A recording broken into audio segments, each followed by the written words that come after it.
A lot of thanks to the CFP for what they put on, and an incredible event, and we certainly appreciate it. We're going to take our first question right down here, very front.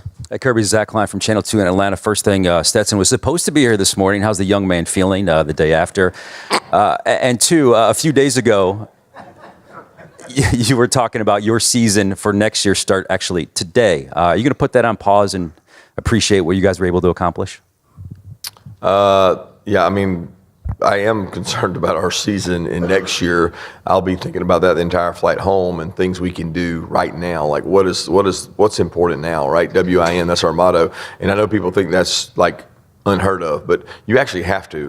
There'll be time to take off. It's just not today because decisions are imminent. We have several players on our team who stuck it out. Like they didn't have to. They could have said, I'm going in the portal. We had several guys that said, Coach, I'd like to go in the portal. I'm going to go in the portal, but I want to win a national championship. And like, that makes me want to cry because they did it for the team over themselves. And that makes me really proud. So, you know, that time is now for them because the portal is a real thing. It's a vehicle to go somewhere else where you can be successful. And we had some guys make sacrifices to do that. So I think that's pretty cool. As far as Stetson, I don't know. I didn't see him, obviously. Take our next question right here on our left in the front. Dennis? Kirby, you said somewhere or another in the run-up to this game that it's human nature just to let down after winning one. You talk about that, and how do you get to 3? Yeah, I really don't want to talk about 3. I mean, that's it's human nature to relax. It's human nature to take the easy route, and I can be as guilty of that as anyone. But it wasn't this team's nature to relax. This team, this wasn't as hard a job as people made it seem because of the people we recruited, not because of talent, but because of what they were like, the DNA inside them. Like these dudes, this team was different. This team was just different. And every time they were backed against the wall, they came out scratching, clawing. Like we had a bad practice, we'd have a great practice. They responded to everything. So the team's like makeup. You know, I didn't talk about this enough last night. Our team GPA was the highest we've ever had in like 15 years at Georgia. Georgia's not easy. Georgia's hard academically. So like when you have people that do well in school, they care about each other. I mean, Georgia's not getting easier academically. You have a chance at success, and these guys bought into that. So like starting to think about the next one, I do think it's going to be much tougher, and I do think we're gonna have to reinvent ourselves next year because you can't just stay the same. And like these two guys up here, like they're coming back, and we have a lot of guys, in my opinion, that are going to come back, and it's easy to get comfortable, and comfortable does not win. Stay down here on the front row to our left. Hey, Kirby, Ralph Russo from the Associated Press, and it's a follow-up to what Dennis just asked. Because you are, trying to build something greater than a one-off championship, than just a championship team, you're trying to build a championship program. Does this season, I don't know if validate the right word, but provide a little bit more proof of concept that you are building, that your vision is really coming true? It's awesome, but I don't want their careers. I don't want their self-worth or our program's self-worth to be built on just championships. I get it. I get that's what you define, Joe Montana on, Tom Brady on, LeBron and Kobe and Michael Jordan on the number of championships. I don't want these young men to be defined by that. I don't want my career to be defined by that because I know tons of coaches and players out there that didn't get one that had unbelievable careers. So I never hang a hat or say, you validate. All I want to do is be the best I can be today. And I want these kids to know that they need to be the best they can each and every day so they can be successful. And if you measure success based on wins in each day, that's what I want our success to be measured on. Next question over still to our left or in the middle. Kirby, the question was all week about Darnell. What did you see from him as he was working to Monday night, trying to be able to play, and then the fact he was able to play at all, just what it said about Darnell? Yeah, I think our training staff did a phenomenal job, and they can do the greatest job in the world, but if the player doesn't want to buy into that, then it's probably not going to happen. So he was not able to practice the entire time we were in Athens.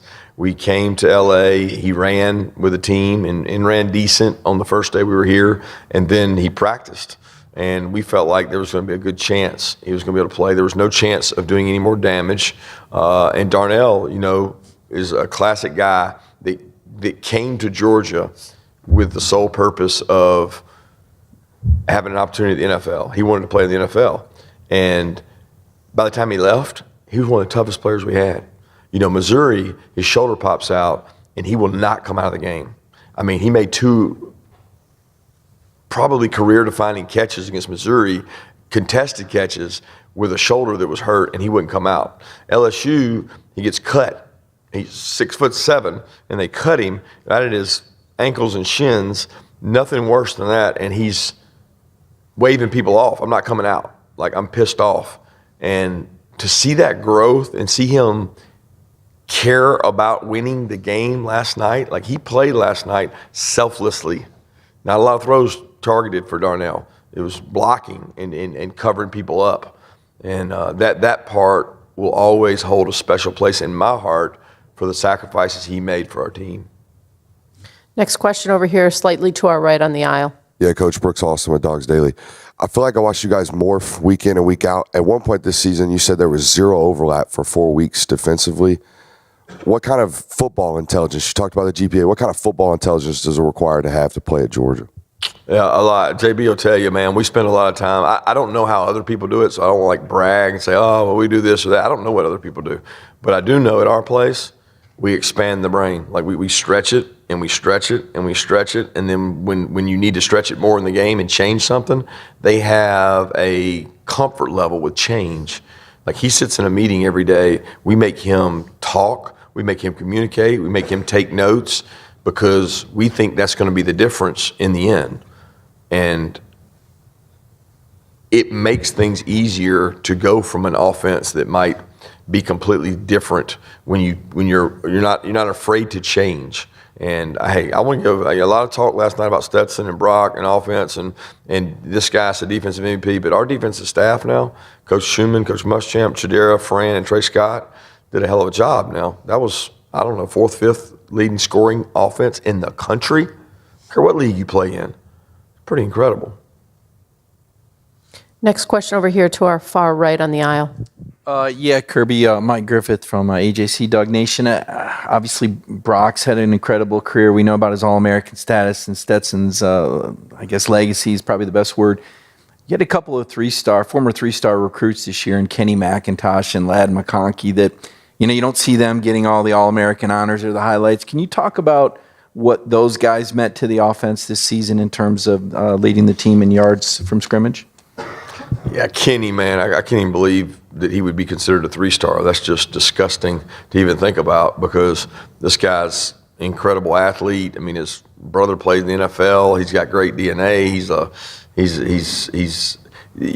Kenny is a great example of our program. He came in as a, chubby kid with a great smile, playing behind people and didn't know how to play on special teams. He left as like an alpha leader, and when he spoke, people really listened to Kenny. Like I've never seen a person will a team to a win like he did in Missouri. The guy was basically running crippled out there against Missouri and pounding people and running the ball. He took over games. I can remember the Florida game after the fumble. I'll never forget the visualization I have of he fumbles and we say, you know what, we got to come back to Kenny. And he comes back with vengeance, running the ball, just mad.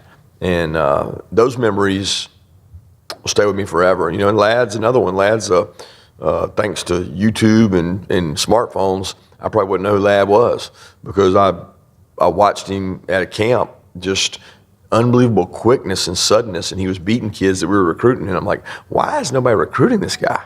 Like, what did he do? What did he do to not garner attention? Because all he does is make plays.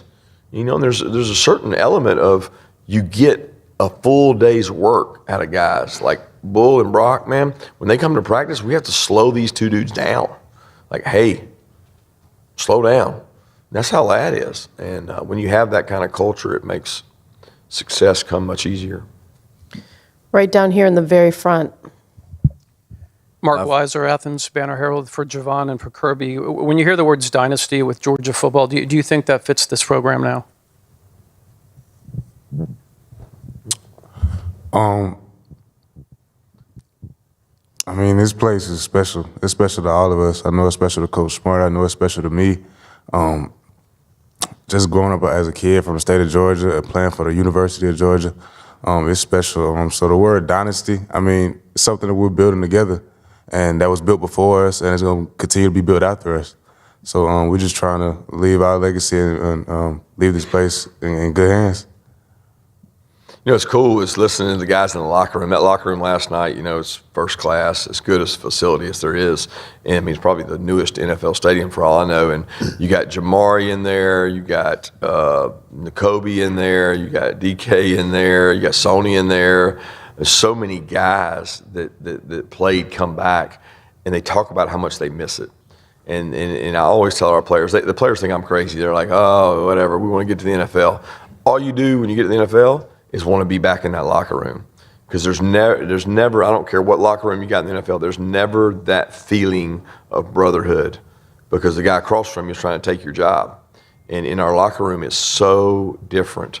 And to be around that last night, it brings to me that we built something special because these guys want to come back. They want to talk to the other guys. Monty Rice, I mean, this guy, he sacrificed everything for our program and unfortunately didn't get a chance to win one. But I tell them all the time, they're part of these because they created the culture that allows us to win it now. And that's what's special. Right down here in the very front row. Chip Towers, Atlanta Journal-Constitution. For Brock, when did you find out this morning that you were going to be coming here? And for Coach Smart, you're flanked by a couple of sophomores right there. We assume they're coming back. But where are you right now with roster management kind of knowing? Are you still actively dealing with, hey, he might go in the portal, hey, he may turn pro? Where are you with knowing what you got coming back next year?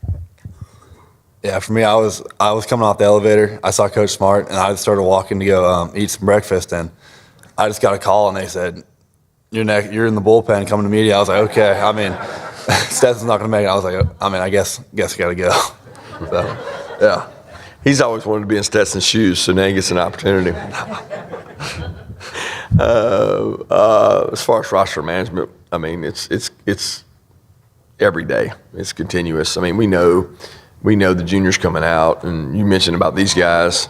They better be coming back because they can't come out. So they better get ready to go to work, and they're going to be some of the key leaders. But we'll be dealing with it every day. I mean, we've been dealing with it and it's not like it just goes away, guys. I've been dealing with it a week before, the day of. We were dealing with it yesterday. I mean, we have 19 new guys that started classes yesterday.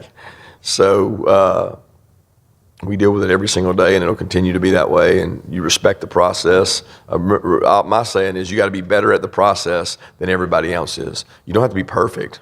You just have to be better at it than everybody else is. So if you're willing to work at it and have conversations, you manage it the best way you can. Right here in the front on the aisle. Good morning, Jeff Sintel, Dog Nation. This is a question for the guys and then Kirby.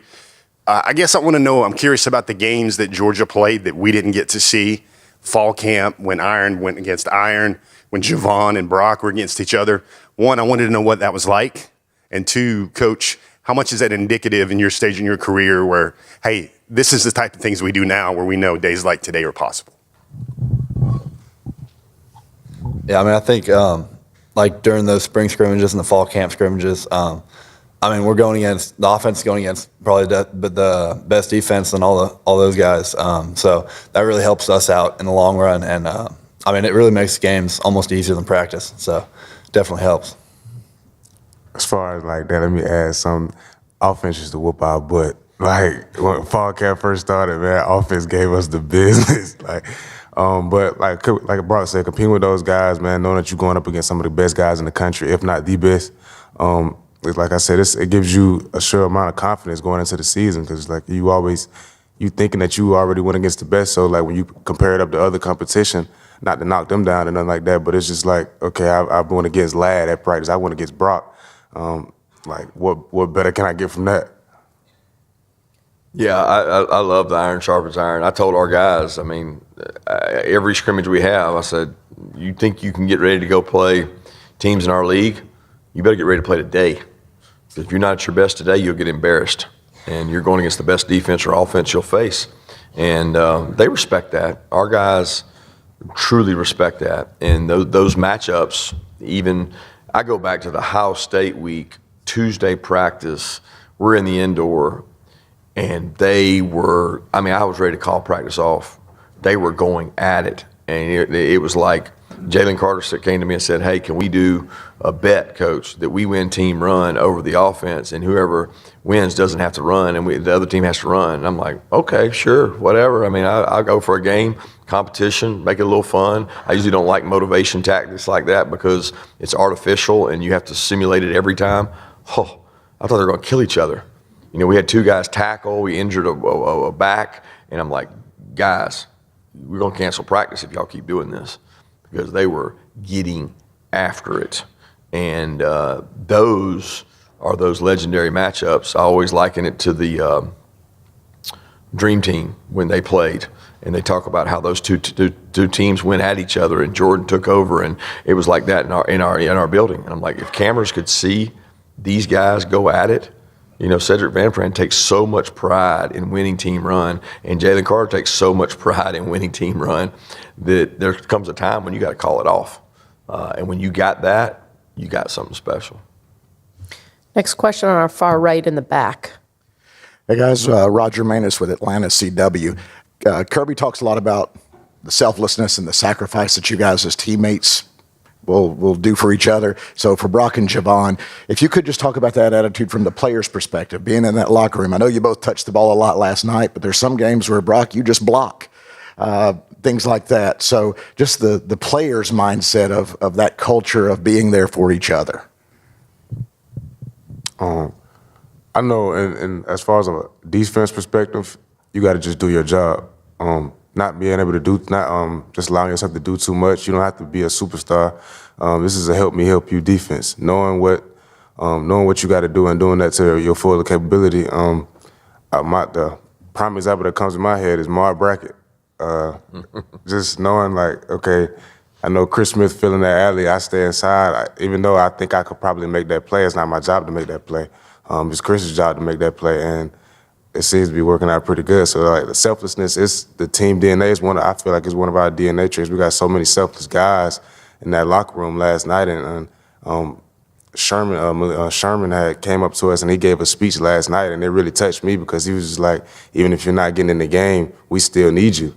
He was like, we still need you. We still need your motivation on the sidelines. He was like, don't hold your head low. He was just like, we still need that motivation. We playing in the national championship. We all get it. If one person gets a sack, the whole team gets a sack. So that selflessness is just really what this team is really made of.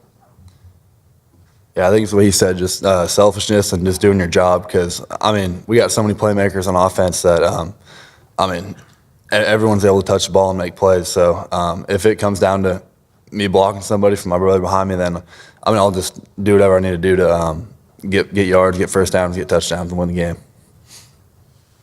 Take our next question right down here in the very front. Jeff Schultz of The Athletic. Kirby, obviously the quarterback position has always been about more than just athleticism, but Stetson was the extreme example of that. And you and Todd, I know, both acknowledged that you look the other way too often. I'm just wondering, moving forward, is this going to change the way you evaluate quarterbacks? Are you going to tweak your analysis at all moving forward because of what you just saw? Oh, I don't know that it'll change the analysis. I definitely put a heavier weight on mobility because of Stetson. I wouldn't say this year, it changed for me as he had success. I mean, last year, his mobility was the difference in a lot of games. I mean, having been a defense coordinator in this league, when you can't account for the extra element, the 11th guy in run game, and it's not even the run game. It's like people pass rush so well now that he's going to have to make a play with his feet. There's a great example last night. I don't know the situation. I don't know if it's first, second quarter. We go empty. They max blitz us. They bring 6 on 5. Everybody does it in college football. We do it, and you can't block one, right? And it reminded me of the Auburn play when Stetson had just taken over. They had a free rusher on him on his outside shoulder. He spins out, beats the guy, and I'm like, who is that? Oh, that's number 13. Well, that's the fast guy. That's D. Winters. He splatters people. So your quarterback just took their defensive coordinator and said, you call the perfect call, and players make plays. So does it change our criteria?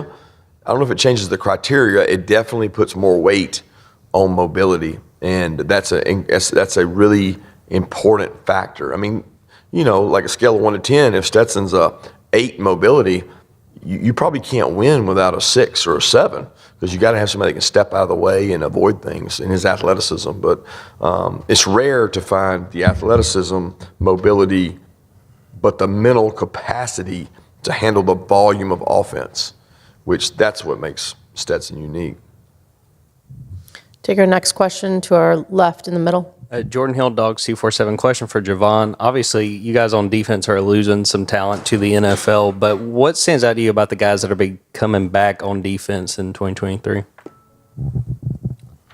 We're a young group. We knew that coming into this year, but just those guys let me speak on those guys that are leaving. Just a special group of guys. I know a guy that touched me is Chris. I'm gonna miss Chris. Chris is like a brother to me, on and off the field. Jalen Carter, like I'm gonna miss JC. But speaking on those guys that are still there, we still got a season to play. It's college football. Those guys came in, they did their thing. They left with a great legacy, and they left with a lot of pride. And we thank them for that, and we love them. But like I said, we still got to play football, and the guys that are coming back are gonna be ready to work. Here come next season. Take our next question from the camera platform. Brandon Adams from Dog Nation. This question's for Kirby. You talked about Ladd's story a little earlier. Javon, maybe somewhat similar. In the recruiting process, how important is that scouting part of this? The ability to maybe see what other programs have missed in terms of some of the success stories that you have on this team this year and really throughout your entire time here as Georgia coach? Yeah, I don't think anybody's got it figured out. I certainly don't think we have a secret sauce for identifying players. We all watch the same tape. The problem is I've come to the conclusion there's very minimal difference between player A and player B if they're both starting, both playing, and they're both getting recruited by SEC schools. There's minimal difference. The difference is in the hardwiring of that player. And I don't know, we all talk about it. We all say, well, I want the right guy. I want intangibles. I want him to have this and that and this and that. Like, the difference in these two is they hate to lose. Like, these guys hate to lose against each other day in and day out. And I've started saying, you know what? You're going to sign 3 D tackles. You're going to sign 5 DBs. You're going to sign 2 tight ends. You're going to sign a quarter. Sign the ones that can't stand losing. And, the ability part is important. It's not to be diminished, but sign the right mental makeup and get people that can develop. And how do you measure that, right? Like you can't measure that just on a phone conversation. These 2 guys were Zoom babies. They Zoomed. And this guy sent in 100 videos. We've heard about his videos, but Coach Munkin Zoomed with him and his coach to sell his coach on how we could use him to make him believe that, you know what, I can be a part of a offense that hadn't used the tight end that way. And so he had to sit on a Zoom, and I'm like, if they'll sit on a Zoom during COVID, they'll probably be successful because most people won't do that. In recruiting, kids are like, I'm not sitting on a Zoom and talking about that. Well, this guy was sending in videos out in his backyard. He's got a military background. And when you got a military background, you probably got some toughness and some makeup about you that makes you the right way. And we've been fortunate to make some good decisions on kids that, maybe other programs didn't value their intangibles enough. Take our next question to our slate left in the middle. Yeah, Connor Riley, Dog Nation. This is for Kirby. Nolan Smith was obviously pretty emotional last night. What makes your relationship with him unique, and what does it say about him that his voice was still just as loud when he wasn't playing for this team as it was when he was? Well, my relationship with Nolan is unique because Nolan had a commitment to Georgia that was unlike many others. Okay, he was highly touted, considered one of the best players in the country, debatable always, but he committed to Georgia at an early stage in his career, and he stayed committed. And Nolan's one of those rare guys that saw the value in being from Georgia, committing to Georgia, never wavering from Georgia, and leading the class. It reminds me of Richard LeCount, where he just said, you know what, I'm coming, that's where I'm going, and I'm going to affect others. And he never veered from that. He has some of the toughest DNA qualities I've ever been around. The guy with physical toughness. I mean, you can ask these guys, he never shuts up in the locker room. He's like a motor mouth, but he is people embrace and enjoy him. You know, of our captains, he was the leading vote getter, so it tells you everybody respected him, and he was not playing. Okay, and he was going to check out and go train and go work out, and I said, Nolan, it'll be the greatest mistake of your life if you leave right now and don't finish this, because people will remember how you finished. Whether we win or lose is irrelevant, but the rest of your life, you will be remembered. Were you a captain? Were you there for everybody? Did you stand by this team? Did you impact them in a way without being on the field? Because NFL teams will value someone who can impact their team when they're not playing. And I told him the Ohio State win, about 20% of that win goes to him, because he was over on that sideline, never doubting, and just kept preaching. And it's little things like that make a difference in a team. Two last questions. I know who you are. We're going to start the first one right here on our slightly to our right. Yeah, Brooks Austin, Dogs Daily. Coach, I've heard football coaches for years talk about finding your why. What's your why? These men. I mean, I know my why every day. I mean, it starts with my family, it starts with my wife over there and our kids, and these men, because there's not one thing I wouldn't do for these men. And I hate being in that locker room for the last time, because that team will never be together again.